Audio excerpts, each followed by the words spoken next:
Welcome, welcome, welcome everyone to IKG's Wisdom Wednesday. I am Sister Ajwa, your Wisdom Wednesday coordinator and host, and we are so happy that you are able to join us this month. As many of you may know, Wisdom Wednesday is a monthly lecture series conducted by IKG on topics related to history, culture, spirituality, health, finance, and a plethora of other topics relevant to Black people. It is our goal that these programs are opportunities to learn more information and to get different insights into things that can assist our lives and our communities and our families. So as always, we'd like to know who's joining us. And just to give you a quick shout out from around the world. So just want to shout out folks that are here from New York City, Maryland, of course, California, Pasadena, California, Canada, DC in the house. We are based here in Washington, DC, so DC is always in the house. We have, again, New York, more from Cali, Tampa, Florida, Staten Island, New York, Columbia, South Carolina. You can keep typing them in the chat. We have South Carolina in here, and we are happy that you are able to join us. Okay, we have Orlando, Florida, North Carolina, Atlanta, Georgia. New York is heavy in here. We have quite a few people from New York City. So we are so thankful and happy that you're able to join us. One of the great things about being virtual is that we get an opportunity to have guests from all over join us. So thank you, and thank you. Tonight's program is over 10 years we've been working and partnering with Friends of the Congo for their Friends of the Congo Break the Silence Week. And we are pleased and ecstatic to have back with us presenting the founder and director of Friends of the Congo, Maurice Carney. Tonight, for Break the Silence Week, the topic is Lumumba Lives. The story of Patrice Emery Lumumba continues to inspire a new generation of Pan Africanists. Malcolm X said Lumumba was the greatest Black man who ever walked the African continent. During the 15th annual presentation of Congo Week, Friends of the Congo will take an in-depth look at Lumumba's legacy, especially in light of his children's fight to secure the return of his remains from Belgium to the Congo. This year's Congo Week honoree, Lumumba's daughter, Juliana Lumumba, will share the struggle she has led to return her father's remains to the Congo and preserve his legacy.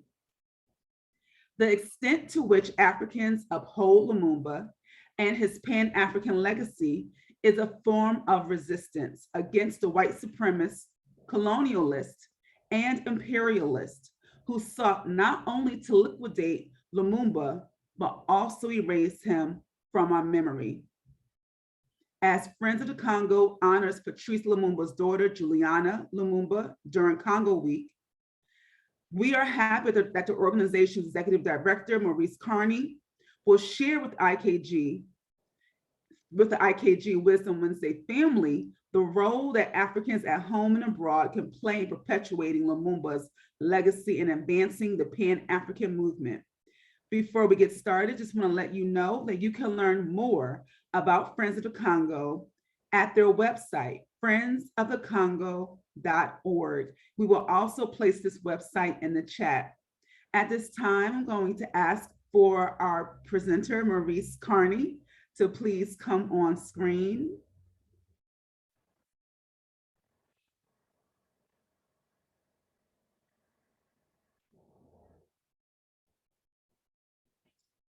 All right, and you can unmute yourself.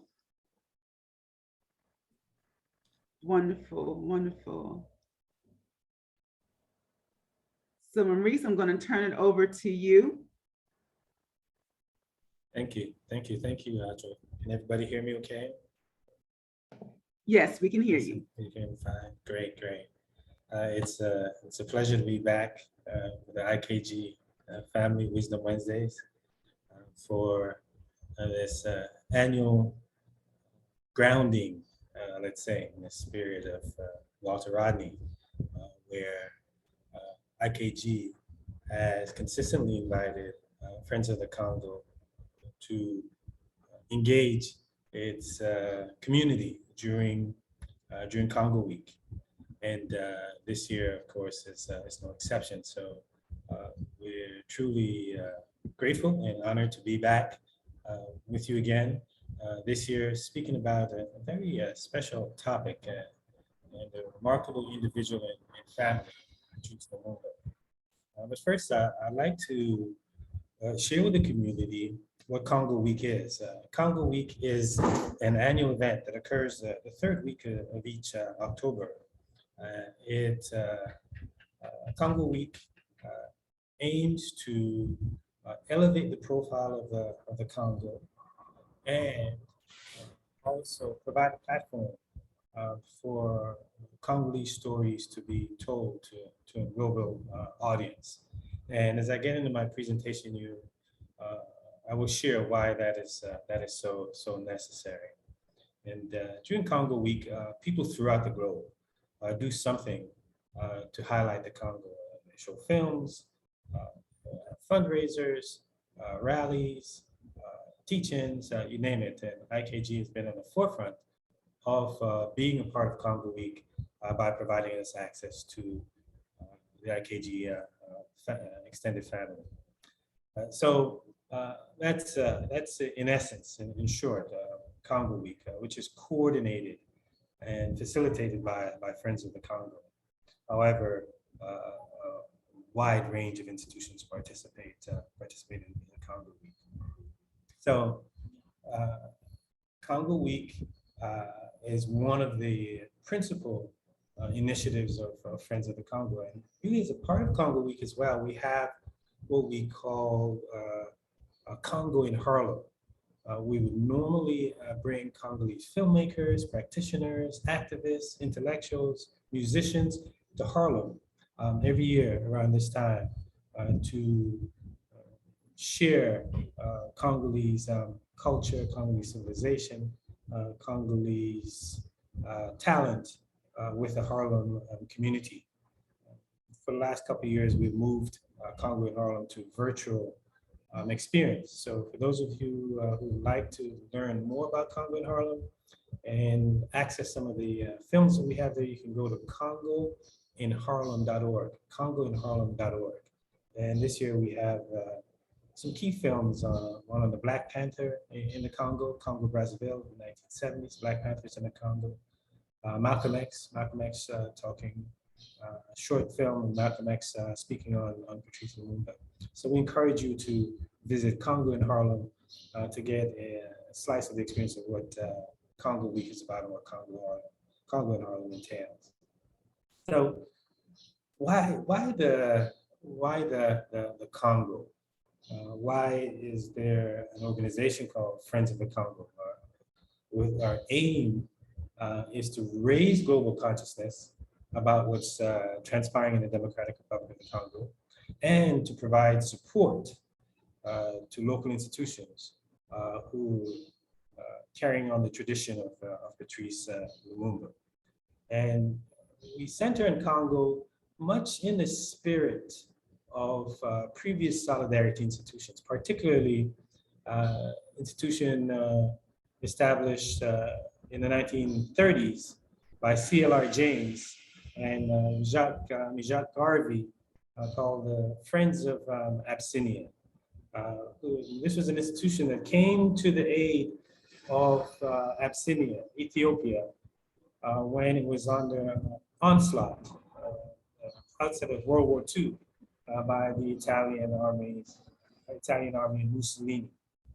So in that same spirit, Friends of the Congo has come to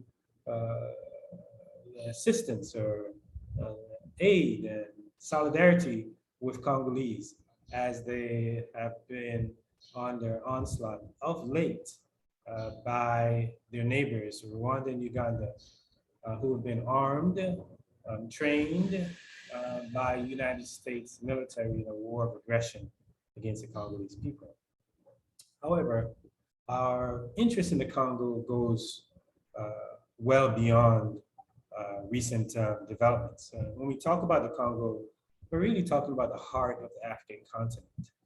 We're talking about a location in Africa that is home to the oldest mathematical artifact on the planet, the Ishango bones, which date some 25,000 years ago. And the Ishango bones served as a lunar calendar and a binary counting system. For those of you who are in the computer world, you're familiar with the significance and importance of a binary counting system. So some 25,000 years ago, we see evidence of civilization, culture, higher level of thinking, mathematics, astronomy, in the heart of the African continent, in today's modern Democratic Republic of the Congo, a country that straddles the equator, a country the size of Western Europe, and arguably the richest country on the planet in terms of natural resources. And I'll speak a little bit more about that a little later. Congo has firmly established itself in the cycles of civilization and the sweep of civilization as a critical area on the African continent. We see Congo bursting on the scenes again when Europe launched the trafficking of Africans from the African continent to the Western world. What Ivan van Sertima said was tantamount to the dropping of an atomic weapon on the African continent, where we saw the extraction of Africans to the West. Contrary to popular belief, the bulk, up to 4 out of 10 Africans that were trafficked to the Western Hemisphere, to the Americas, came out of the Congo region. It's that region that provided more Africans to the slave empires, Europe's slave empires in the Western Hemisphere than any other part of the continent. The conventional wisdom is that most Africans in the Americas came from West Africa. It was actually Central Africa, where we find the Congo. And if you look at studies by UNESCO, or you go to Emory University's slavery database, they have a series of maps that show the pattern and the path that Africans took in order to arrive here in the West when in the mid 1400s. Of course, we know if we look at Van Sertima's work, they came before Columbus. We know that Africans came to the West much earlier than the 1400s. This time they came in the hulls of European slave ships. And there we saw the first large extractive process, the plunder of Africa. And Congo was targeted more so than any other region in that plunder. We fast forward to the mid 1800s, and then we see a second phase of this extractive process, a second phase of this plunder on the part of Europeans and their encroachment on the African continent. This time they characterize the plunder under, they call it the 3 C's, the 3 auspices. The Europeans said they were bringing to Africa civilization, right? They said they were, that's the first C. They said they were bringing commerce to the benefit of Africans. And of course, they said they were bringing Christianity because Africans needed to be saved. So under those three C's are the principles or the rationale or the casus belli for Europe's carving up of the African continent in 1884, 1885 at the Berlin Conference, which incidentally the United States participated in the Berlin Conference. And at the Berlin Conference, Congo was given to King Leopold II of Belgium as his own personal property, his private property. And the United States was the first country in the world to recognize Congo under the ownership of King Leopold II.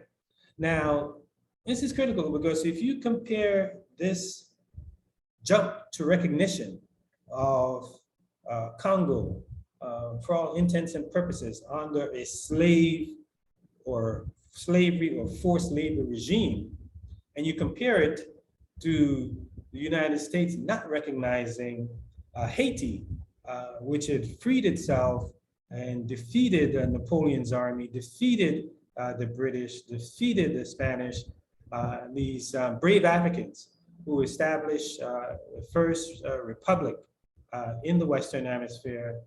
The United States refused to recognize this Haitian government, and in fact was fearful of it because it felt that the more that Africans who were enslaved in the United States became aware of the Haitian Revolution and what Haiti had done to free itself, that it would inspire widespread revolution here in the United States itself. So this second phase of Europe encroachment on Africa, at least the second phase within the last 500 years, in 1884 and 85, Congo loomed large. In fact, the Berlin Conference was also referred to as the Congo Conference.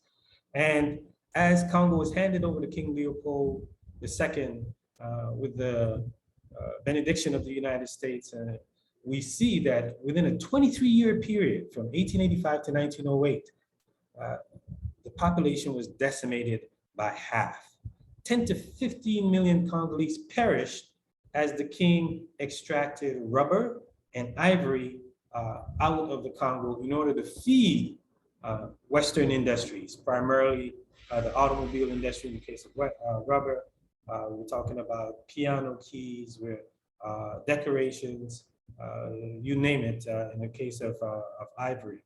So Congo, again, when it comes to the onslaught of Europe on Africa, Congo again paid a dear price. First, in the 1400s, 1500s, through the period of enslavement, where the bulk of the largest sum of Africans that was extracted from any region came out of the Congo. And then again, 1885 to 1908, at the outset of the carving up of the continent, of Europe establishing spheres of influence on the African continent, Congo was targeted, in particular, with a tremendous loss of life in an effort to feed the European capitalist machine. So, so in 1908, we saw, during that period of King Leopold's reign over Congo, we saw Africans in the United States step up in an anti-colonial resistance, step up to support their Congolese brothers and sisters. None other than George Washington Williams was at the forefront, who went to the Congo in 1890. Some of you may be familiar with George Washington Williams. He fought to free Africans from enslavement during the Civil War. He was a legislator in Ohio, went to Howard University, and some refer to George Washington Williams as the first African-American historian of note. John Hope Franklin wrote an entire book about him, the biography of George Washington Williams. I highly recommend that you check that out. Excellent book that documents this Renaissance man and genuine African hero, which unfortunately in recent times, or who in recent times was bastardized by Hollywood, as they do so often with our history. If you were unfortunate enough to catch the latest version of Tarzan, that where you had Samuel Jackson played a role. The latest version of Tarzan was really a story about George Washington Williams. Unfortunately, it wasn't a story about his heroism. He was inserted as a sidekick to Tarzan himself, a fictional character that is part of the European cultural onslaught in degrading Africans. And we had Samuel Jackson playing George Washington Williams in the latest version of Tarzan, which was centered in the Congo and dealt with King Leopold II's reign over the Congolese people. So we see how vital our history is and how necessary it is for us to tell our story. So John Hope Franklin does an excellent job in documenting George Washington Williams' story. We also have William Shepherd, who was a Presbyterian minister. He had gone to the Congo, learned the language, translated to English, documented the atrocities that were being committed by King Leopold II, along with his wife, Lucy Gant, African Shiro, who also resisted King Leopold II in the Congo during the late 1800s. And it is from their work that the world came to be aware of the atrocities that were being committed, the hands that were being chopped off, the children that were being killed, the forced labor and virtual slavery that was found that was imposed on the Congolese people by King Leopold II. It is his work that we find Mark Twain writing about in his short piece, King Leopold's Soliloquy, a resistance piece by Mark Twain to chastise the king for his brutal rule of the Congo. We also had figures like Booker T. Washington. He wrote Savagery in the Congo. He was a part of the Congo Reform Association, a organization, a network that fought against King Leopold II hold on the Congo. So even figures like James Weldon Johnson, through his music, Congo Love Song, of which a book was written recently by a scholar by the name of Ira Dorkin, entitled Congo Love Song, channeling James Weldon Johnson. Langston Hughes wrote many poems about the Congo and was a supporter of the Congolese resistance to Belgian colonialism. So we have a history of Africans being in solidarity with the Congo as the Congolese strive to rid themselves of colonialism, imperialism, and of late neocolonialism. So in 1908, there was a successful movement led to rid the Congo of King Leopold II. However, it didn't rid the Congo of the Europeans, because instead of Congo being turned over to the Congolese people, it was turned over to the Belgian state, who ruled Congo as a colonial outpost from 1908 to 1960.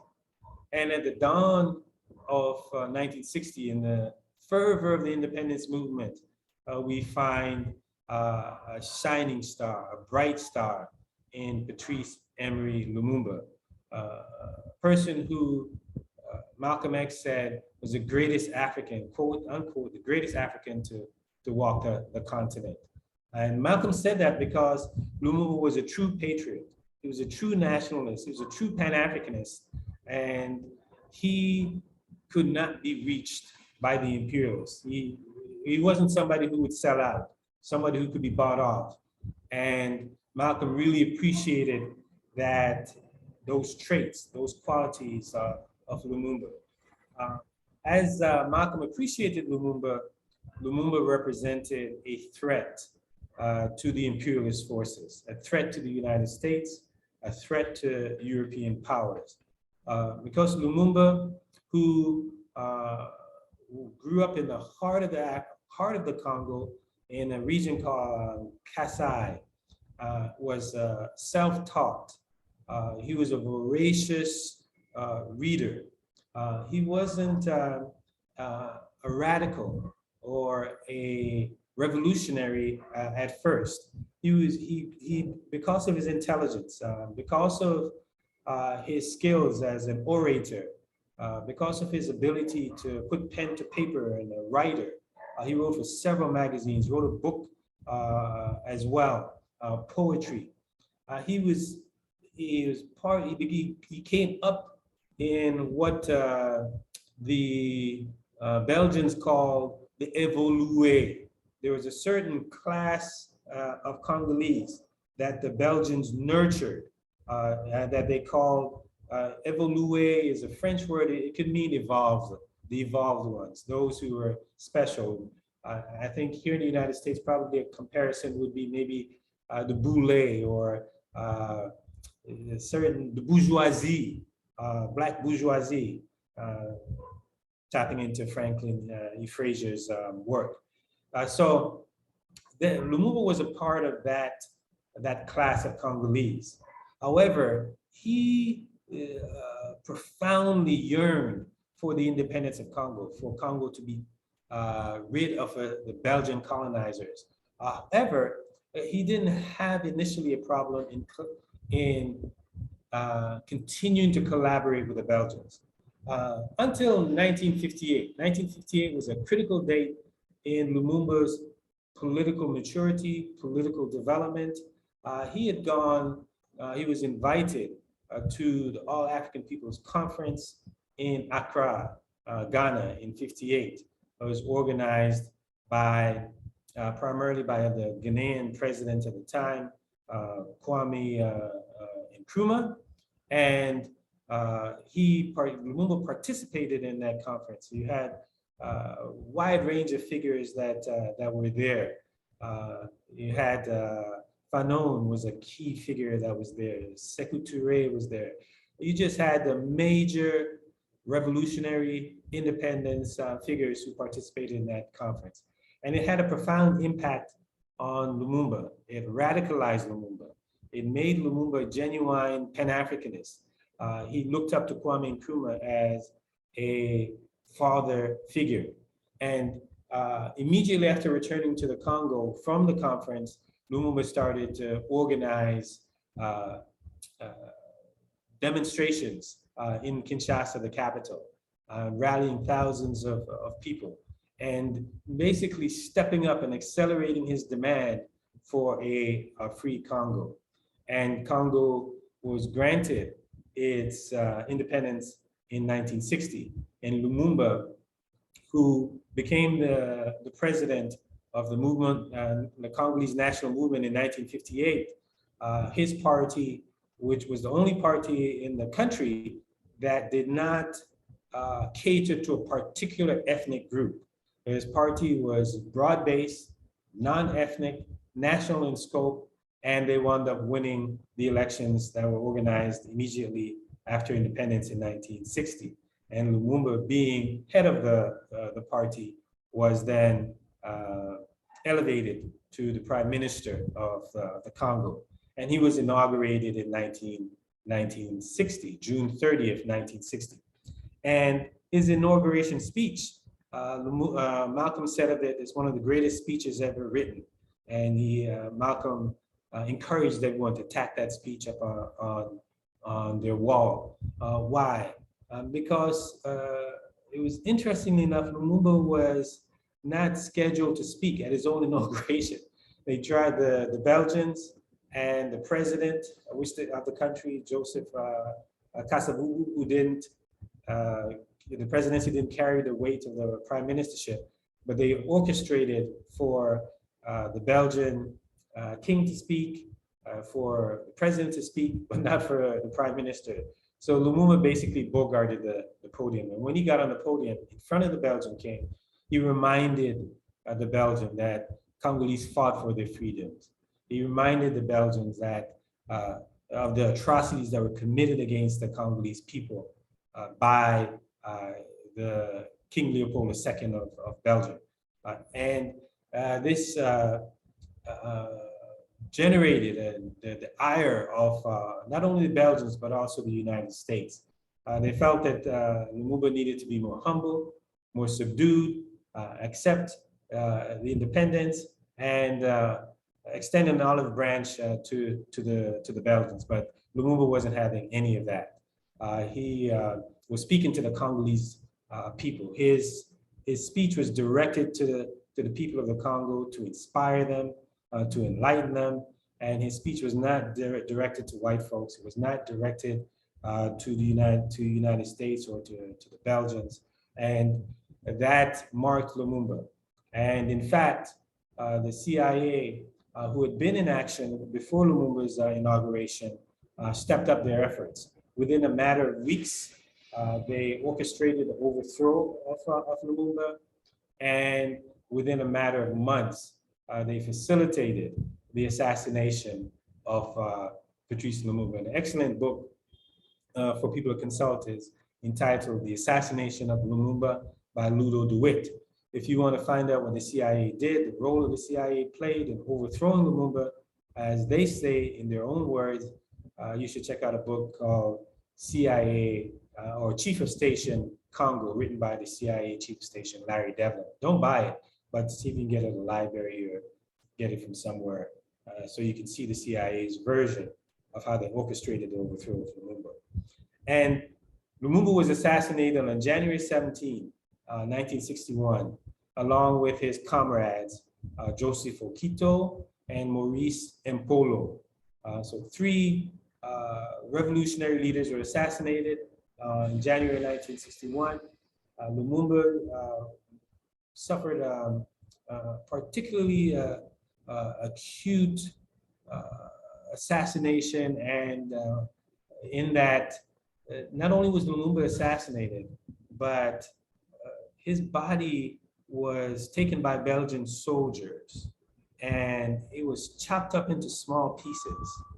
And the body was, after being chopped up into small pieces, the soldiers, they took the body parts and they dumped Lumumba's body parts in a barrel of acid in order to erase any trace of Lumumba. And this is a critical act. It's a macabre act, it's a ghoulish act on the part of the Belgians, to the point where one of the Belgian soldiers took one of Lumumba's teeth. And he even went on TV, on films, and held the tooth up and bragged that this is Lumumba's teeth, and he was responsible for dumping Lumumba's body into the acid and disintegrating it. And this is a critical moment, because the act of dumping Lumumba's body parts into acid in an attempt to erase them is, not only were they trying to erase him physically, or wanted to erase Lumumba physically, and just so there'll be no trace of him, they certainly want his ideas to be gone as well, for there to be no memory of Lumumba, for there to be no acknowledgement of Lumumba. But it backfired. And when the world learned about Lumumba's assassination, there were demonstrations all over the world, from Asia to Europe, right here in the United States, the United Nations. You had Maya Angelou, Max Roach, Amiri Baraka, all these folks storming the United Nations building, demanding justice for Lumumba. And that call for justice for Lumumba has been taken up by the children of Lumumba. You have Juliana Lumumba, the daughter, Francois Lumumba. You have Guy, Patrice Lumumba, and you have Roland Lumumba. They've all taken up the call for justice for Lumumba, demanding reparations from the Belgian state and demanding the return of Lumumba's tooth to the Congo. And that effort is led primarily by Juliana Lumumba. And at this moment, I'd like to share with you a message that Juliana Lumumba had sent to African youth just yesterday, actually. And we're going to, as you saw in the announcement, we're going to honor her this Saturday as a part of Congo Week, an awards ceremony coming out of Atlanta, but it will be broadcast via Zoom. So I'd like to take a moment to share my screen with you and share the message that Juliana presented to African youth here in the United States.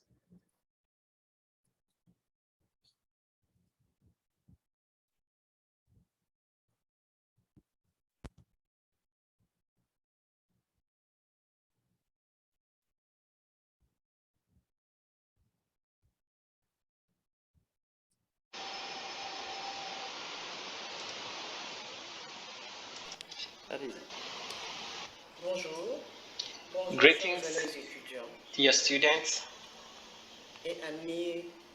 dear friends from Africa, Africans, and Afro-descent. Today, we're talking about Africa.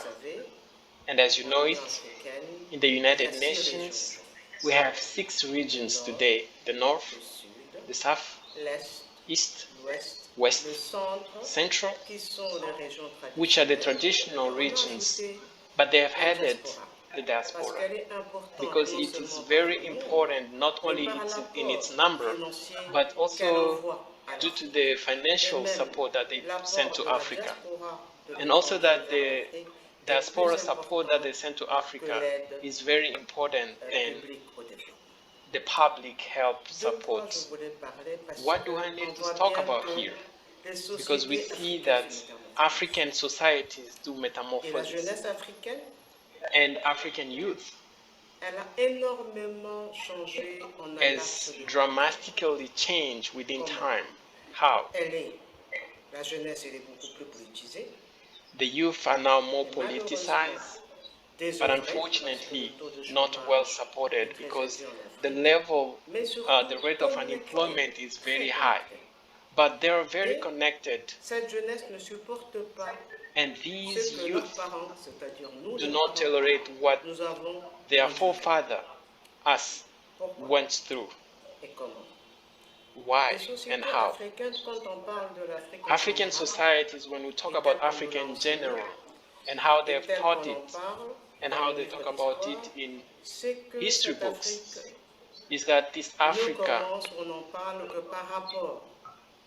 starts only from the trade, black trade, and colonization.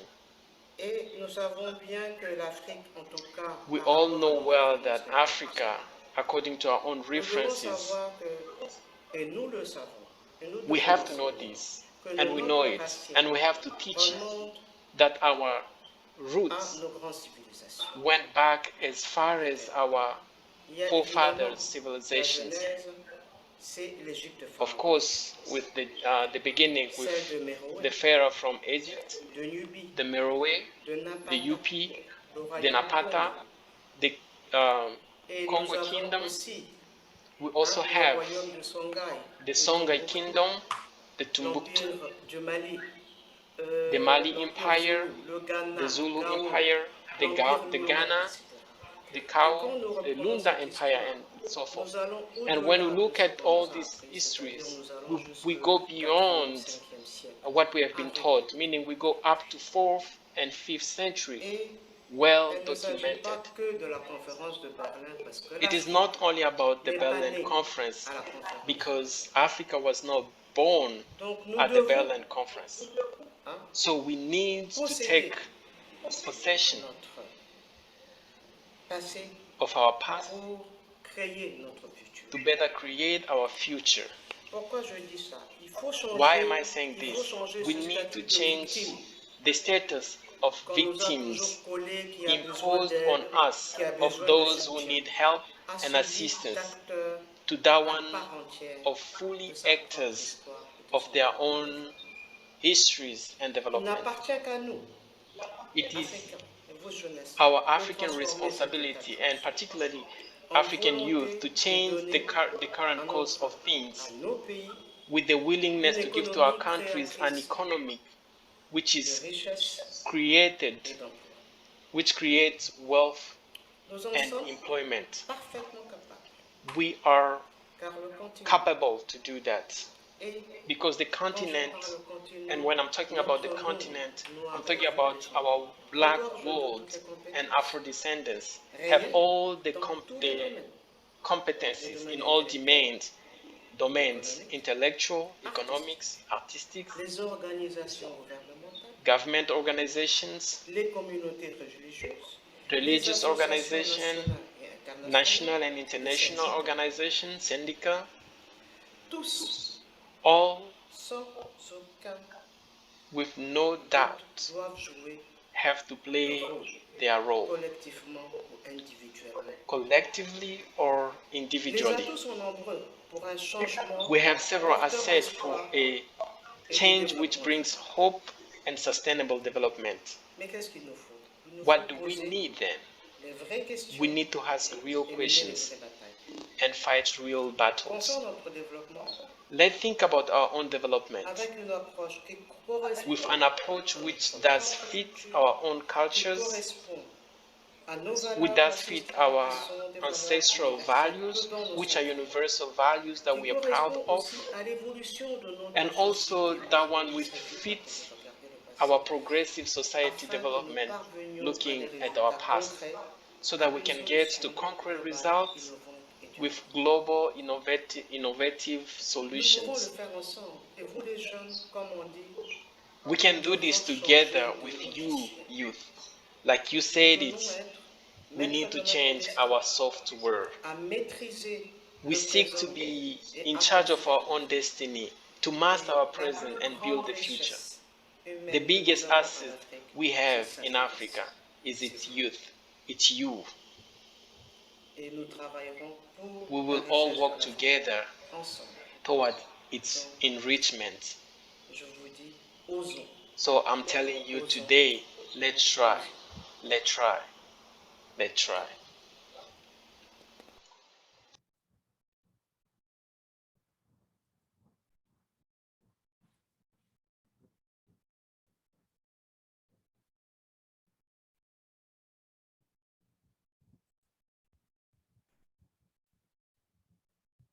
Okay. Thank you. So that was a message that came from our sister, Juliana Lumumba. Yes, just yesterday she delivered that message to young folks here in the United States and of course the continent as well. And as I said earlier, we're going to recognize her, provide her with an award this Saturday at Friends of the Congo Week annual awards ceremony. So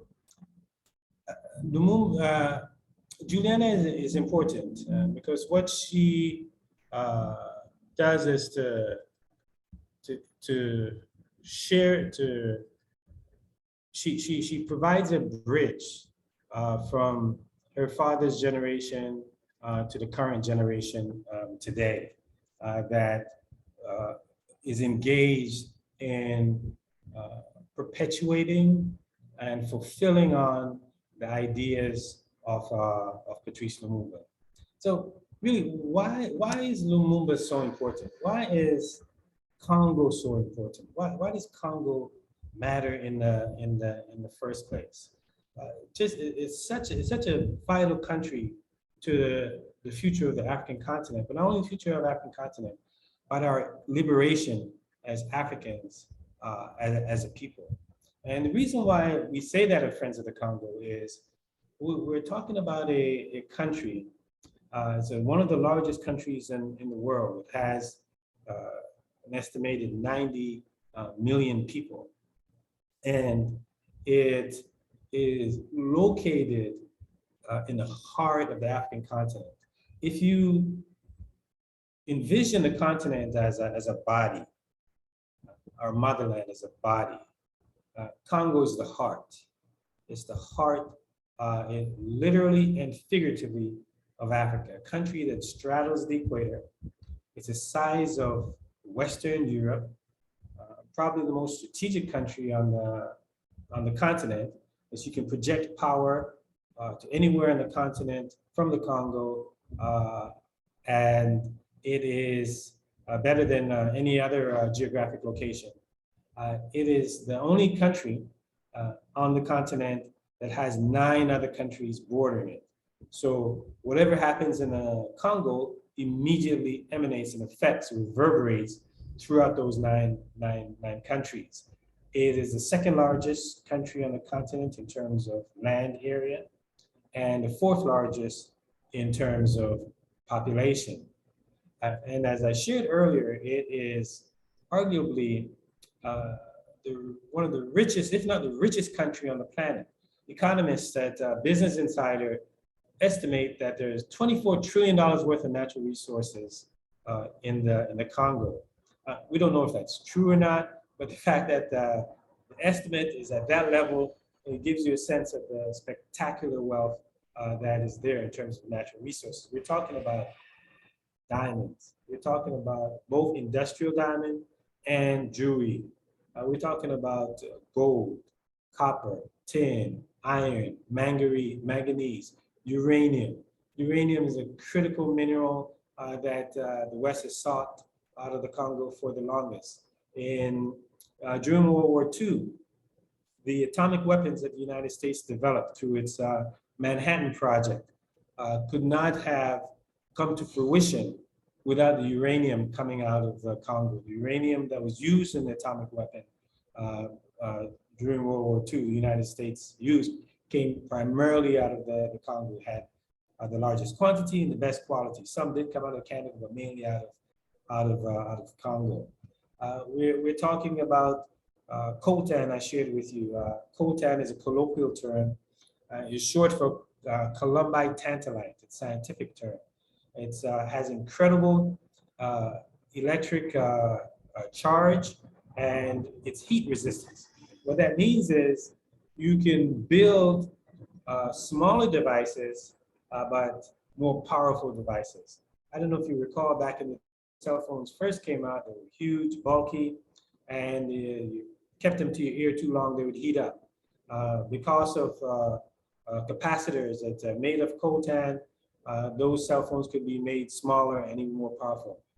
One US senator says, every American has at least one device in which coltan is found. It's found in our cell phones, it's found in our televisions, the airplanes we fly in, the automobiles, the video games that our children play, Nintendo, Wii, or Sony PlayStation, you name it. Coltan is a key mineral of that's extracted out of the Democratic Republic of the Congo. Cobalt is another vital mineral, C-O-B-A-L-T.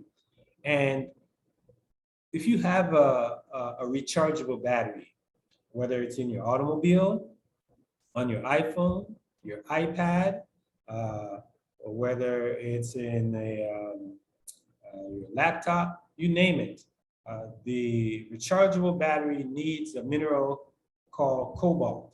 And Congo, if you add up all of the cobalt in the world, it doesn't, from countries around the world, it doesn't, those countries wouldn't equal the cobalt that Congo has. It is the largest producer of cobalt in the world, has the largest reserves of cobalt in the world, and it's vital. Elon Musk wouldn't have his Tesla without cobalt. So cobalt is a critical mineral that Congo has. So the country is just filled with these minerals. Unfortunately, like back during the period of the 1800s when rubber was extracted from the Congo, and today the minerals are being extracted, the cobalt and the coltan, the Congolese are not the beneficiaries. In fact, they're the victims of that extractive process. Since 1996, an estimated 6 million Congolese have perished as a result, in large part, of the extraction of resources like cobalt and coltan and gold and timber, you name it. So the minerals aren't the only wealth that Congo possesses. It's a part of the second largest rainforest in the world. the pharmacopoeia, the forest itself, the timber, is second only to that of the Amazon. And Congo is referred to as the second lung of the world. Hence, it's vital in the fight against climate change. It has the largest freshwater reserves on the African continent. The Congo River, one of the deepest, longest rivers on the planet, is, if it's properly dammed, not that we're advocating for the damming of rivers, but a project that's been on the table for the longest is for Congo's river to be dammed. And if it's dammed, it can provide electricity for the entire African continent, have some left over to export to Southern Europe and the Middle East. And about a decade or so ago, the Italians are in the Congo trying to figure out how they can get, if the Congo river was dammed, how they get electricity from the Congo to Italy. In fact, there's an interesting story about the Congo Dam and the Congo project. You've undoubtedly heard a lot about Dave Chappelle in the news lately because of the special, his latest special on Netflix. Well, Dave Chappelle's mother had the opportunity to meet Patrice Lumumba, and he invited her to the Congo. Her name is Yvonne Sion. She's a doctor, Dr. Yvonne Sion. She teaches, or she used to teach Lingala at university in Ohio. And in fact, we had a special program maybe about 2-3 years ago, Ajo, where we sat and had a conversation with Dr. Sion about her time in the Congo. She was invited by Lumumba to the Congo. Unfortunately, by the time she got to the Congo, Lumumba was assassinated, and she was invited to work on the Inga Dam, the dam that would generate enough electricity to light up the entire African continent. So Dave Chappelle's mother is a Lumumbist, in every sense of the word, being recruited by Lumumba, going to the Congo to work on the Inga Dam. So you have the natural resources and the copper and the cobalt and the gold and all of that. You have the pharmacopoeia, you have the rainforest, you have Congolese have the river, but most valuable resources, as Juliana referenced in her talk, is the people, the human resource. And Congo is a very young country, much like the rest of the African continent, where it's a continent basically of teenagers. The median age in the Congo is 17. And it is this human resources, this cohort that Juliana and many of us are counting on, investing in to recapture the Congo, not only for the benefit of Congolese, but for Africa as a whole. As I shared with you, Congo is vital to the future of the African continent. Larry Devlin, when he orchestrated the overthrow of Lumumba in the 1960s, he said, we had to overthrow Lumumba because if we didn't overthrow Lumumba, not only would we have lost the Congo, he's saying we, meaning the United States and the West, but would have lost all of Africa. And on the other hand, you had figures like Frantz Fanon echoing that sentiment, the centrality and the significance of the Congo. Fanon said that the African continent is shaped like a gun, and the Congo is a trigger. You pull that trigger, it sets off a combustion that ignites the entire African continent. And it was so critical that to the future, Congo was so critical to the future of Africa and the Pan African project, the United States of Africa, that Kwame Nkrumah and Sekou Touré sought to have Congo serve as the capital of the United States of Africa. And in the preface and the opening to Nkrumah's book, The Challenge of the Congo, he has in there an agreement that Ghana and Nkrumah had with Congo and Lumumba that Congo would serve as the capital of the United States of Africa. If you read the Federated States, pre-colonial Africa by Sheikh Anta Diop, He talks about how Congo's wealth can serve as the industrial engine for driving the development of the African continent. So we argued, Friends of the Congo, in order for us to have a free and liberated African world, we have to have a free and liberated Africa. And in order for us to have a free and liberated Africa, we have to have a free and liberated Congo.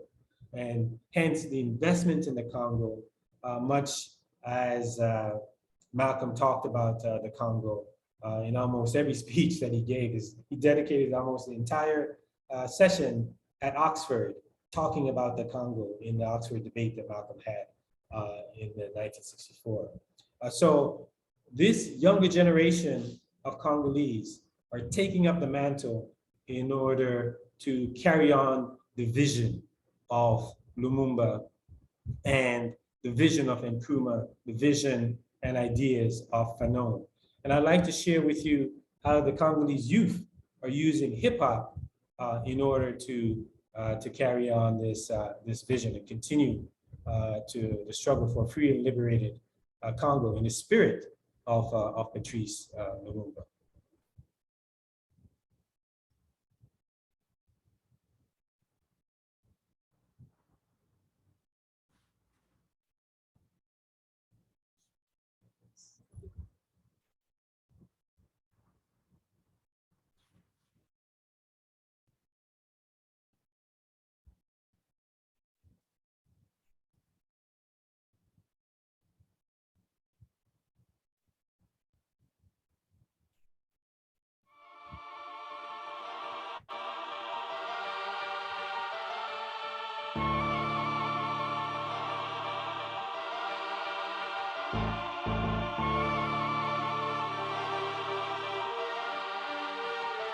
Promesse aux frères des races de relever la tête, de regarder en face un avenir qui promet la délivrance. De richesse, de grandeur, c'est désormais tienne.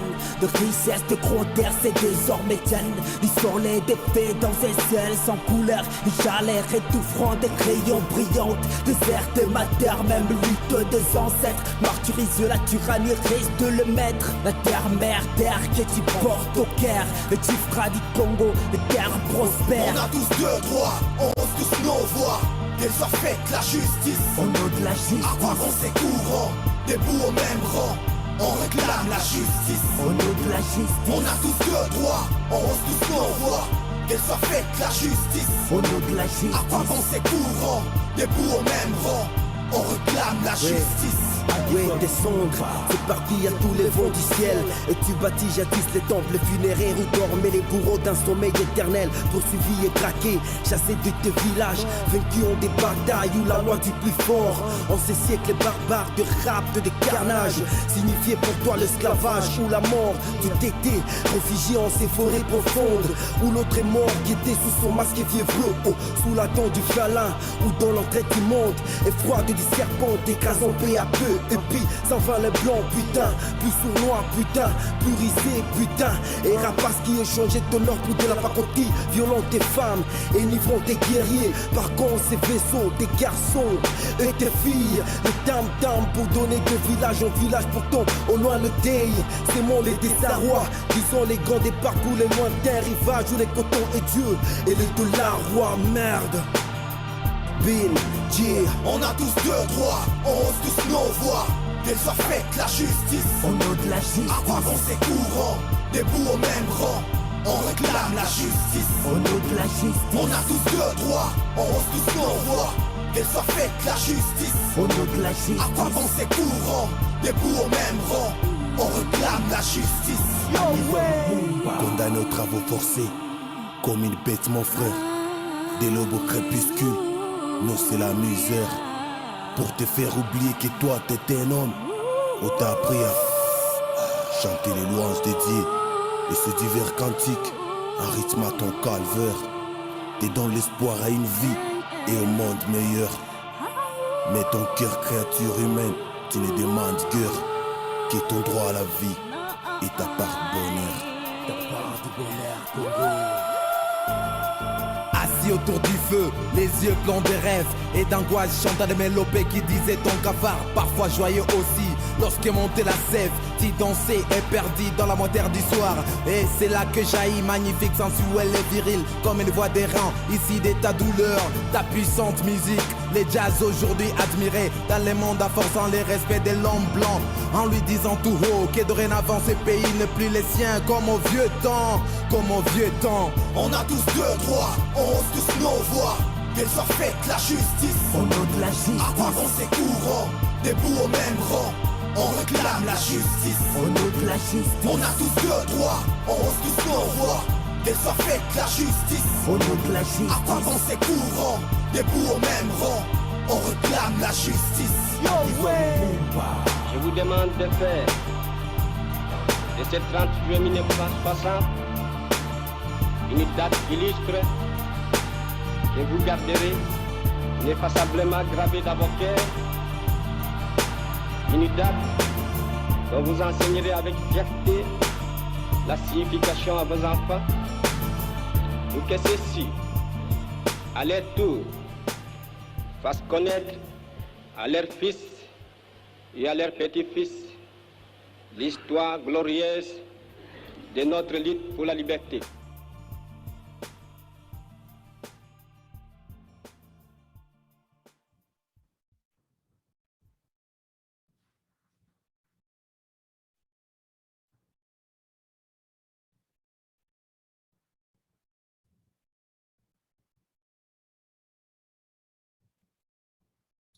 As you can see, Lumumba lives. Lumumba lives in the current generation, and it's our duty and our responsibility to assure that Lumumba lives.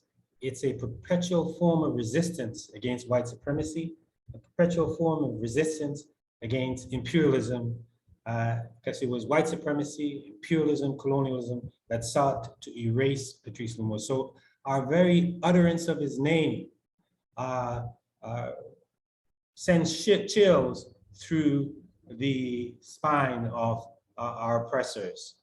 Those who are not our oppressors, but those who continue to try and oppress Africans. So in Lumumba's spirit, we at Friends of the Congo launched what we call Lumumba Day. And we hope that every one of you on this Zoom tonight and as a part of this event will support Lumumba Day. So, and I'll put it's a lumumbaday.org, lumumbaday.org. And that is commemorated the 17th of January every year. And we encourage people to share Lumumba's story, share Lumumba's message, because his story and his message is not a story about the Congo alone. It's a story about Africa. It's a story about the African world. It's a story about the global African family.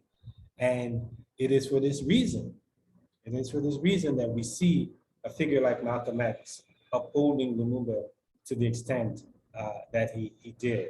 So that is the appeal that we're making to you, that you join however you can in this struggle for the freedom and the liberation of Congo, the freedom and liberation of Africa, and the freedom and liberation of the African world. And we hope that you, in the spirit of Lumumba, be with us. Lumumba said famously in the last letter to his wife from his grave, he said, free and liberated people from every corner of the world will always be found on the side of the Congolese. And Friends of the Congo is fulfilling those prophetic words from Lumumba, from the grave. So from there, I will open it up for questions. I don't know if Audra will moderate, or I need to jump into the chat or the Q&A to respond to some of the questions that you may have. Yes, I'll be moderating the questions for you. Okay. All right. So just want to first of all thank everyone for joining us. We had some additional people shout out where they're checking in from. We have Los Angeles, New Jersey, Georgia, Brooklyn, but I want to give a special shout out to Patrick, who is joining us from Kinshasa, Congo. So we are happy to actually have Congo in the building. All right. Mbote, Patrick. Yes, that's wonderful. All right. So one of the first questions I want to just ask, someone wanted to know, what is the name of the rap group Oh, the that you just showed name us? Yeah. of the rap group. They are, that's a good question. They're part of an organization called Yole Africa. I'm not sure if they're like a group, an entity in of itself, or whether Yole brought them together as a collection for this particular video. It was Yole is located in the east of the Congo in Goma, a city that just recently suffered back in May, volcanic eruption. Some of you may have seen it in the news. And it's an organization that grew out of the volcanic eruption there, Mount Nyiragongo, in 2002. And they bring together young people, thousands of young people, and every year in what they call the Salam Kivu International Film Festival. And then they have a cultural center for youth where they're able to do filmmaking, music, art, you name it. And I think they, in this particular video, they brought together different rappers and dancers to produce the video in homage to Patrice Lumumba. I'm not sure that it's a group in and of itself, but I'll confirm and let you know. Awesome. Okay, our next question comes from David. He would like to know, during his presidency, did Barack Obama do anything to support the Congo? Wow, that's a good question. Interestingly enough, one of before Obama became president, before President Obama ascended to the presidency of the United States, as you know, he was a senator for a couple of years. One of his signature legislation was on the Congo itself. The democracy, it's Congo Democracy Promotion and Relief Security Act, Public Law 109 45, I believe, or 42.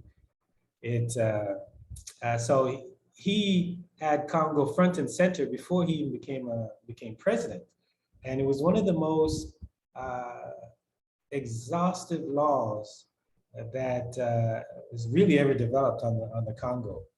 It called for a whole bunch of things, but one of the key elements of the law was he put the bill. You know, he's the one who sponsored the bill, and it got passed into law, I think, in 2006, I believe. I think, no, not in 2000, it may have been in 2006, but it was before he became, 2006, it was in 2006. So one of the elements of the law called for the United States to withhold aid from any country, neighboring country, that destabilized the Congo. And as if you have a general knowledge of what has unfolded in the Congo over the last 25 years or so, last quarter century, is that Congo has been the victim of a war of aggression by its neighbors, Rwanda and Uganda, instigated and backed by the United States. So when Obama became president, we mounted a campaign for him calling on him to enforce the law that he sponsored as a senator, right? Because he'd been president for 4 years, and I think it was in his second term.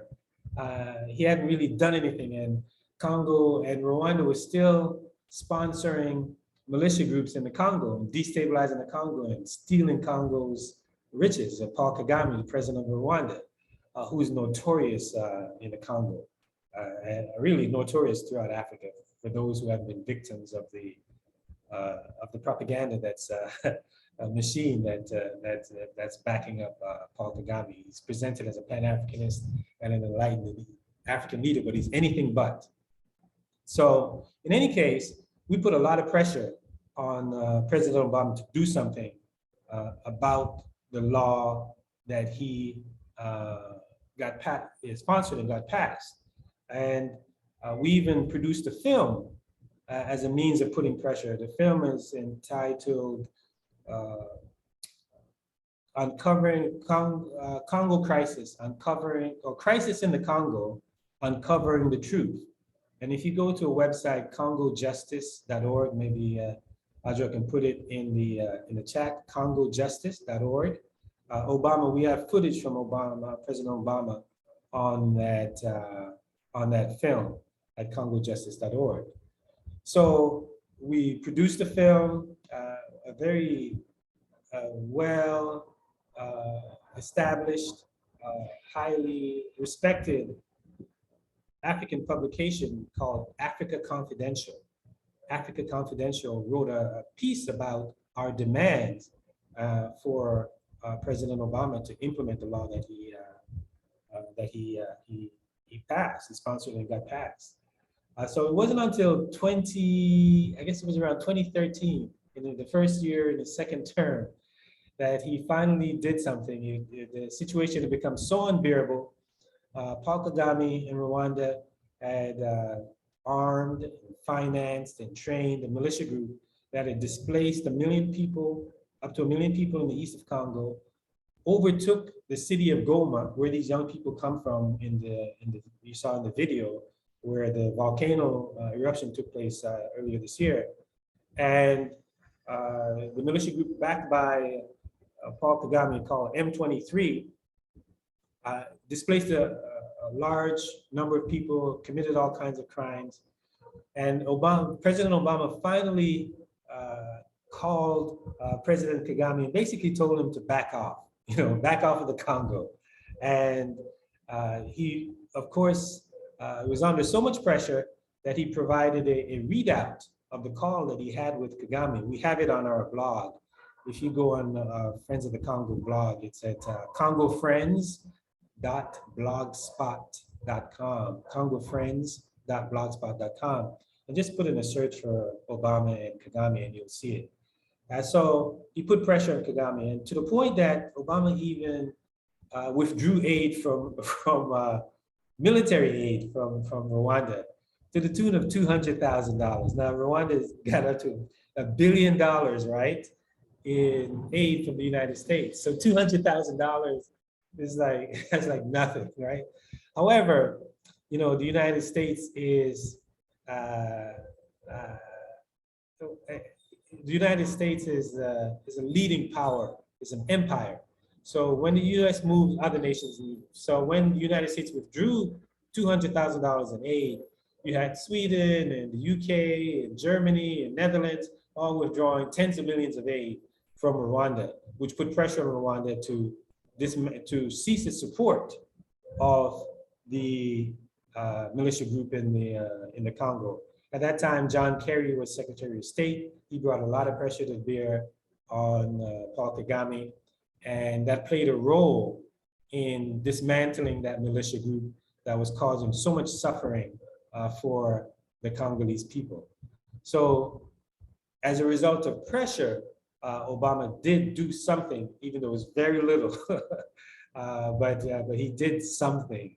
And he's clear about the Congo. He said when he got the law passed, he said flatly, he said, this is a direct quote, he said that if Africa is to achieve its promise, resolving the problem in the Congo will be critical. So we continue to see this theme of the centrality of the Congo to the future of the African continent. And as we stated, Friends of the Congo, not only to the future of the African continent, but to the future of the African world and the global African family, that Congo is central in this pursuit of a free and liberated Black world. Okay, awesome. I'm going to combine the next two questions. They're related, but if you want to take each question separately, feel free, or if you want to combine them, feel free. But these questions come from Jason and Gloria. Jason asks, are the Congolese people in control of any of the natural resources or natural resource wealth, or are colonialists still controlling this wealth? Yeah, And then colonialists are still controlling the wealth. Imperialists are still controlling the wealth. Corporations like Glencore, major corporations like Glencore controlling the wealth. The Congolese do not control the wealth of the Congo. That is the biggest battles that Congolese are leading since the period of enslavement, since the colonization of Congo and Africa. Really, Congolese and Africans do not control their wealth, do not control their resources. In fact, it's not just a Congolese problem, it's an African problem, a worldwide African problem. Nowhere on the planet do Africans really control their resources, whether it's natural resources in Africa or intellectual resources outside of Africa. I mean, we are the progenitors of the multi-billion-dollar hip hop industry. But except for a few wealthy individuals, the Black people as a whole do not control the hip hop industry. We are the predominant consumers, obviously, of hair care products, especially for our hair. But we don't control the hair care industry. That's controlled by other outside corporations. So that's a central problem that we face, not just as Congolese and Africans, but it's a global problem for Africa, where we don't exercise control over any of our resources to any substantial extent. We had last year during Congo Week, we had the Kenyan philosopher and writer, brilliant Kenyan. If you're not familiar with him, I highly recommend that you check him out and check out his work. Ngugi wa Thiong'o. He's right there in California. I think he's teaching at in Irvine, if I'm not mistaken, at one of the University of California campuses.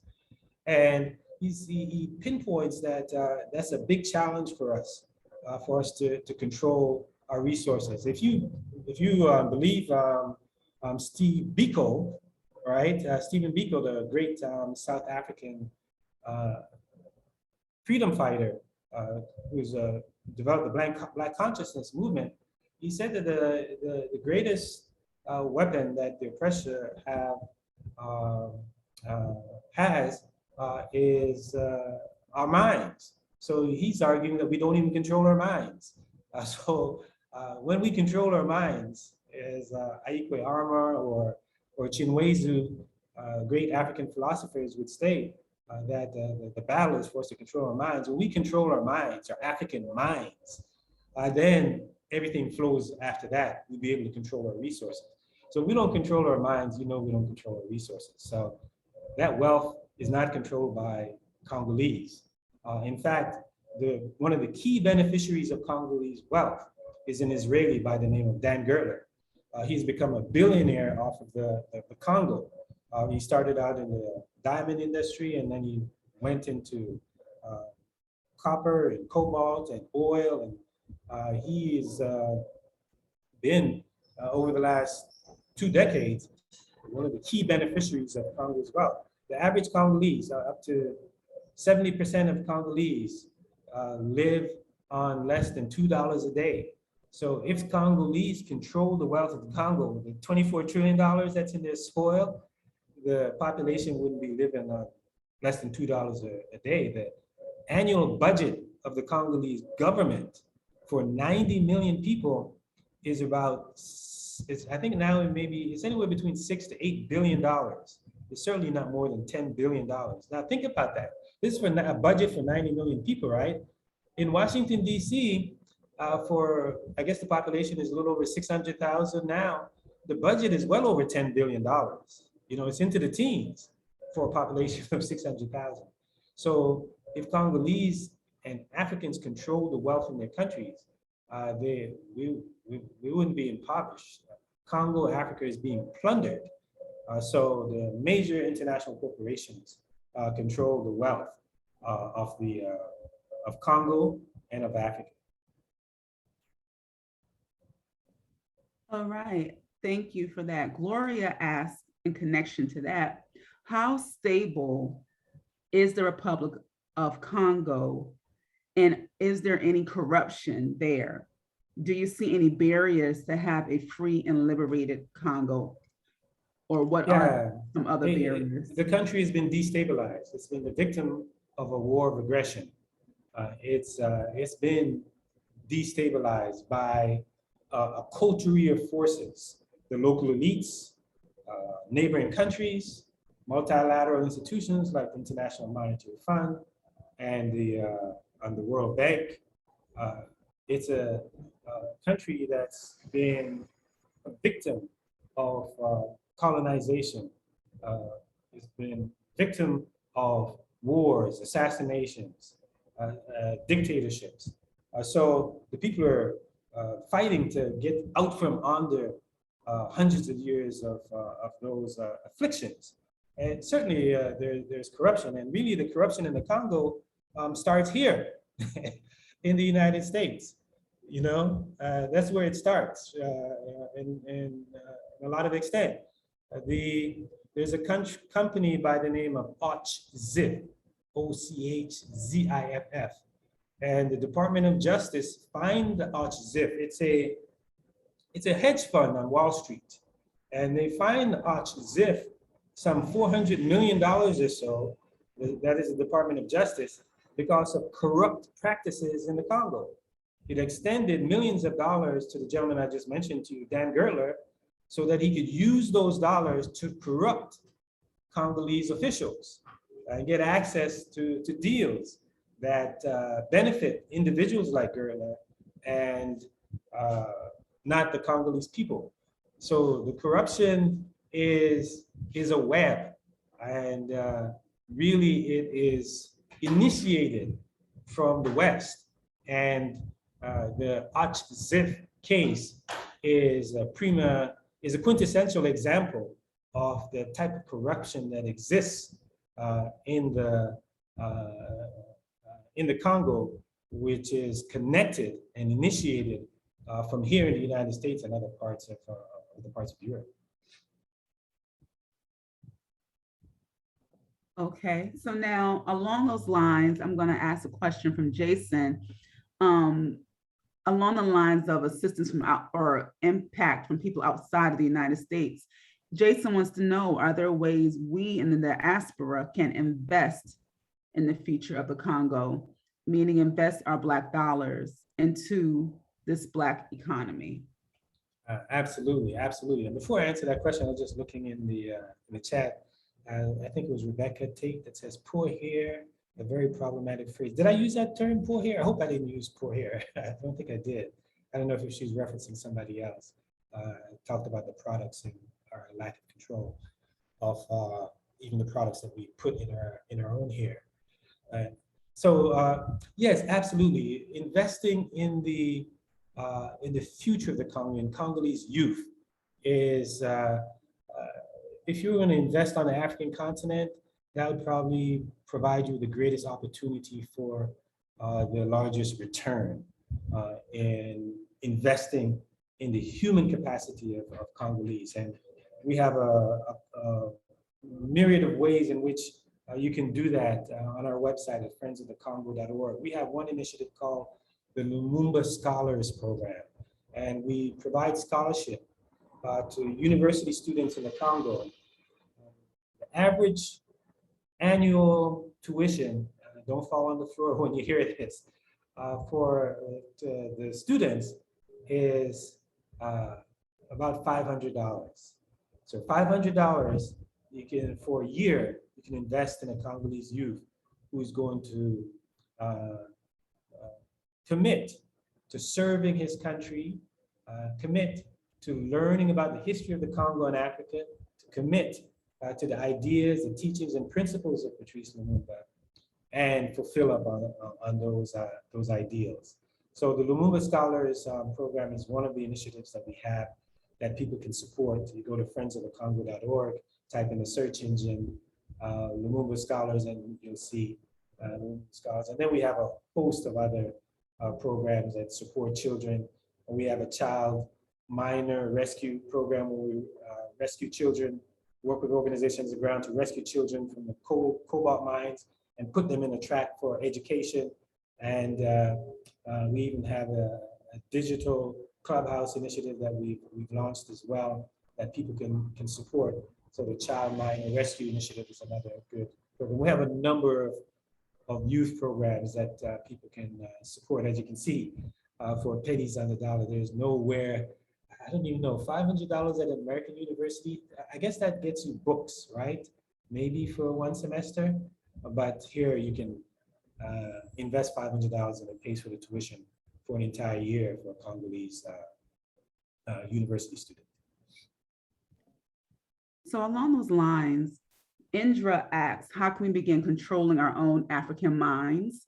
And so I'm sure education is one way, but can you also speak to some of the methods you all have used that have been successful in getting not only Congolese, especially the youth, and not just the youth, but also people from around the world to really have a new perspective or a different, more positive, African positive perspective on the history of the Congo? Is Kendra asked that question? Indra, her name is Indra. Okay, thank you, Indra, for the question. Well, Indra, you're here. This is it. The Institute for Karmic Guidance.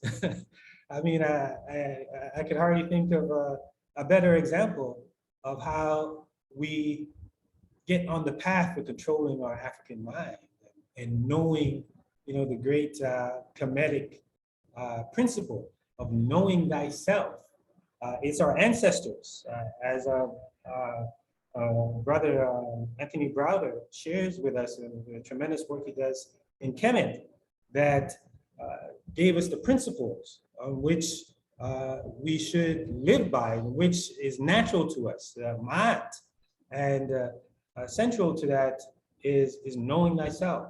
So the Institute for Karmic Guidance, educating us about our history, about ourselves, about our culture, about our heritage, is the path to controlling our minds and ultimately controlling our affairs. I mean, I can run down, I don't even have to run down the litany of scholars who have said this and have laid it out for us, you know. I mentioned earlier, Aikwe Ama, Chinwezu, Steve Biko, Lumumba himself in his writings, of course, Cheikh Anta Diop, you know, the great educator and ancestor, Asa Hilliard, John Henry Clark. I mean, you can just run down the list. You know, our sister Marimba Ani, still with us and educating. Just Charshi McIntyre. I mean, we have had, you know, Dr. Francis Cress Welsing. We have had so many brilliant minds that have laid out the blueprint for us. You know, our ancestor, Dr. Amos Wilson, even wrote a compendium, that's like a encyclopedia, blueprint for Black Power, right? So it's just a question of our accessing that those resources. And that's one of the critical programs that we have as Friends of the Congo in working with Congolese, especially in the rural community, because the majority, I think up to 60–70% of Congolese live in rural Congo. So we're working to get information to rural communities through learning centers, libraries, local radio stations. We have an initiative where we're sending books, we're sending funds to local organizations that are establishing internet connections and getting on the internet and downloading books that we're sharing with them. There is a center in Kinshasa that we collaborate with and was one of the founders of, called the Andre Blouin Center, where they have training. It's for our brother from Kinshasa. I hope you can check them out. They're in Kintambo Magazin in that neighborhood. It's called the Andre Drouin Center, where the youth are getting training in self-sufficiency, in self-determination, in Pan Africanism, in internationalism.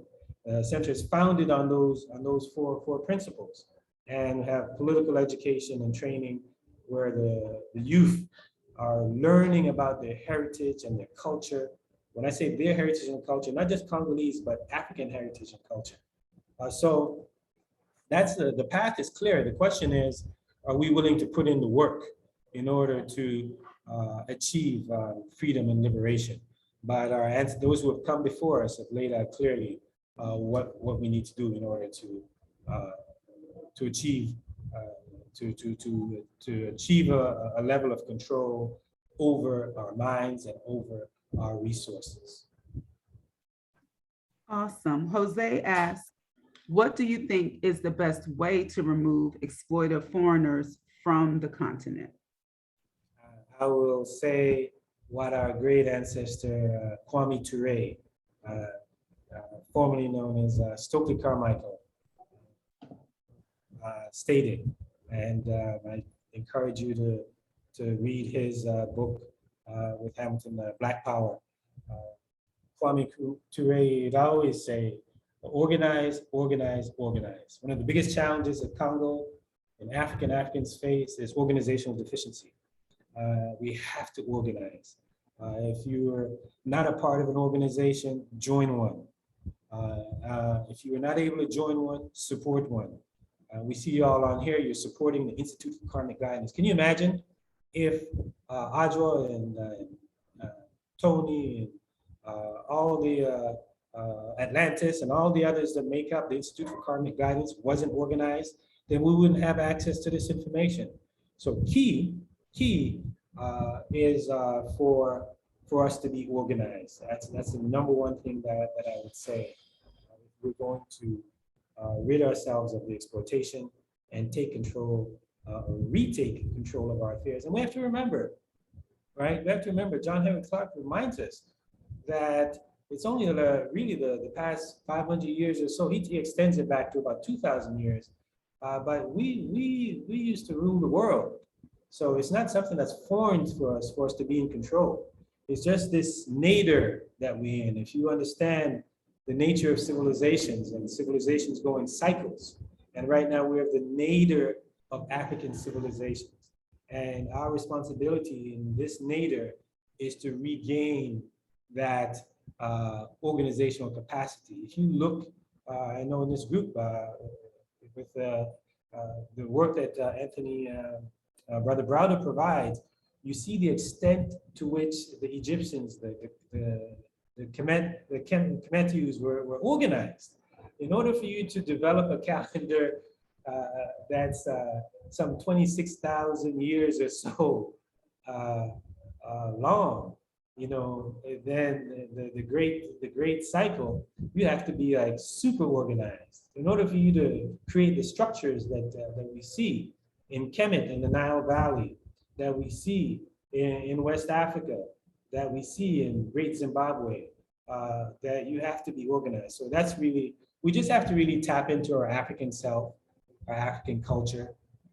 We are been a very organized people, very conscious people. So we just have to regain that. Awesome. Queen Miata states that she would like to help spread the message of Friends of the Congo. And seeking to be in alignment with the message, she states that she went to the website and noticed the leading phrase, breaking the silence. What is the silence to be broken in detail with at least 3 talking points?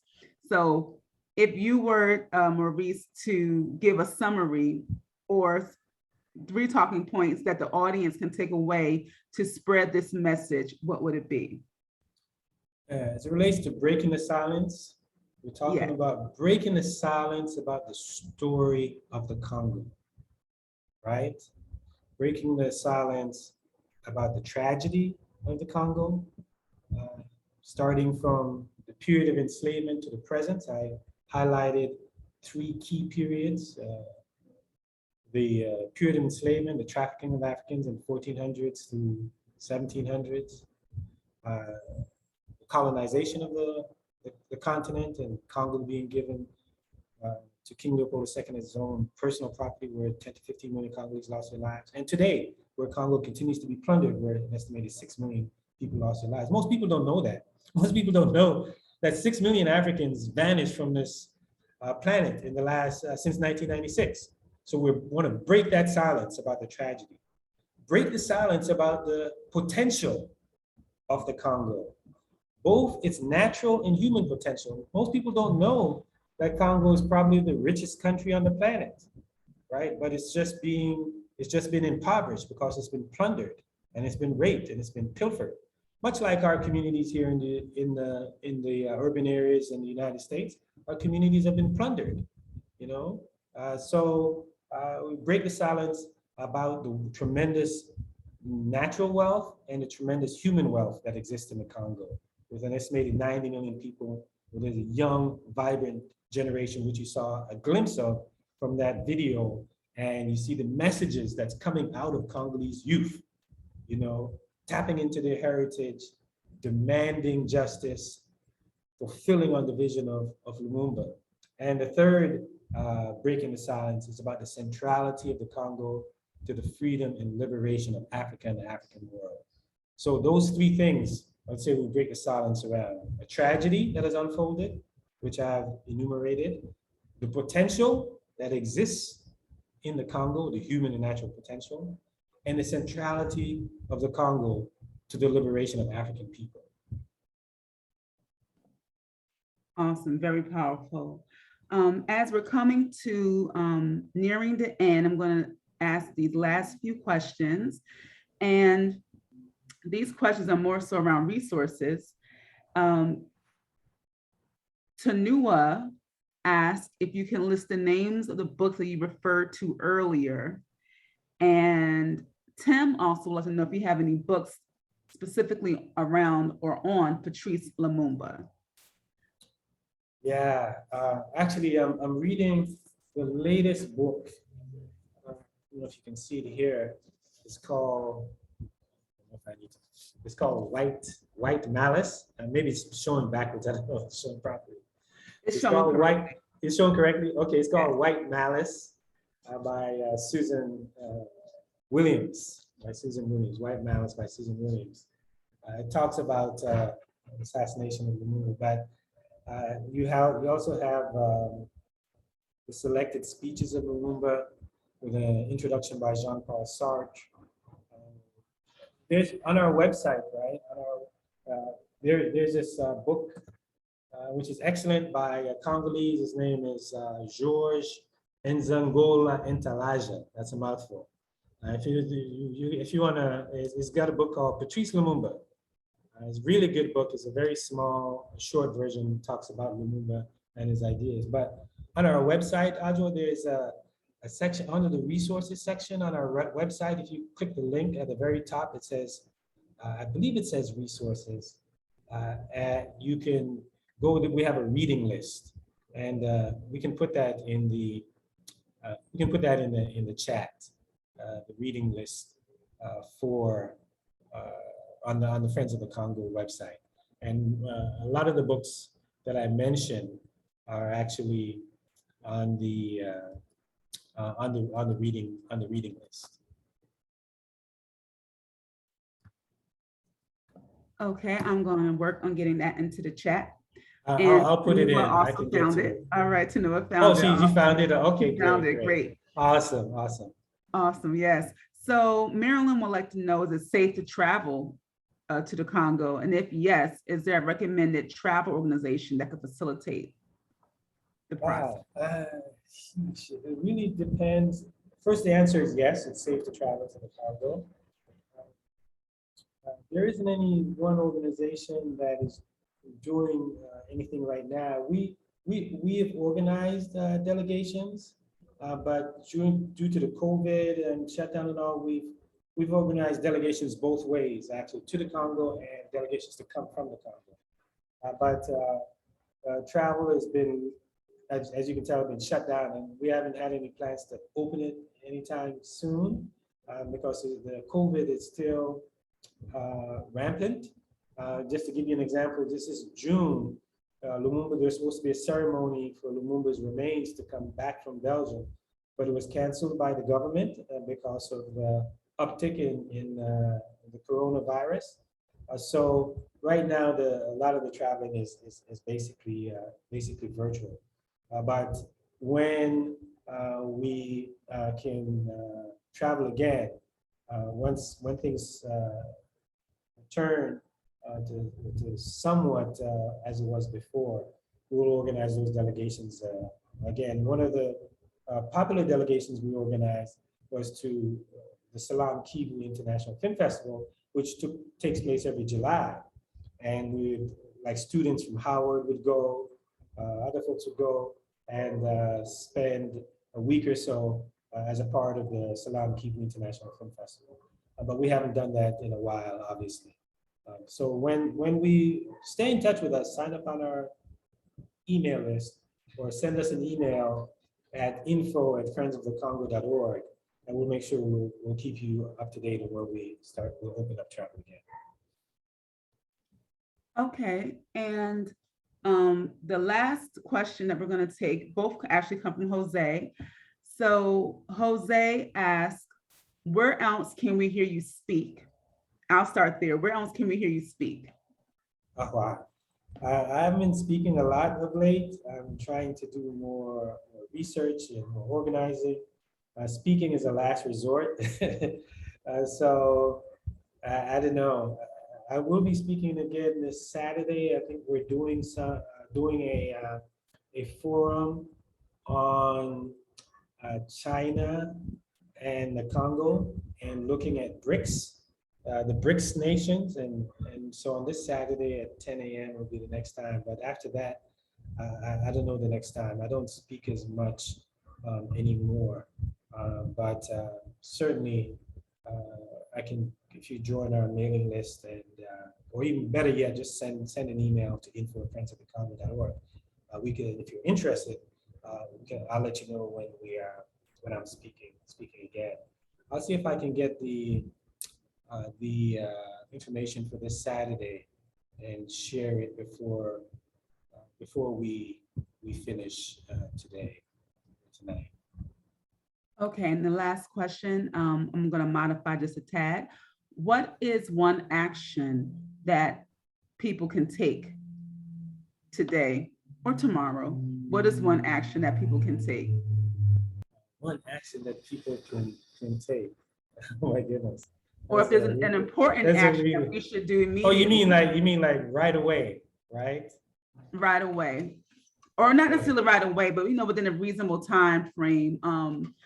Like I know you mentioned the youth and some of the projects that they have going on, but if there's something that the audience members that we can do.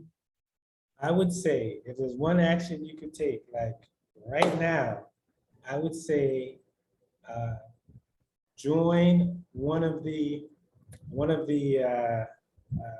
programs for Congo Week. Go to congoweek.org and register for one of the programs. That I would say that would be a good action to take. But okay, let me say one. Okay, go do this. This is even better action, right? Go to friendsofthecongo.org, and at friendsofthecongo.org, you'll see get involved, right? Get involved. That's what you can do, and become a friend of the Congo. Get involved, sign up to become a friend of the Congo. Once you sign up to become a friend of the Congo, you're in our database, and then we can build from there. But the first thing you want to do is just get involved, sign up, right? That's what I would say. If you were going to do one action right now, just sign up to be a part of Friends of the Congo, and then we'll take it from there. Awesome. So thank you again for joining us. Thank you. Thank you so much. Absolutely. And I want to invite everyone out to our next Wisdom Wednesday, which will be on November 17th. We hold these sessions every third Wednesday of the month. So look out for the email, go to IKG Cultural Resource Center.com to learn more about us and to sign up for our email listing, and you will get all the emails of all of our events.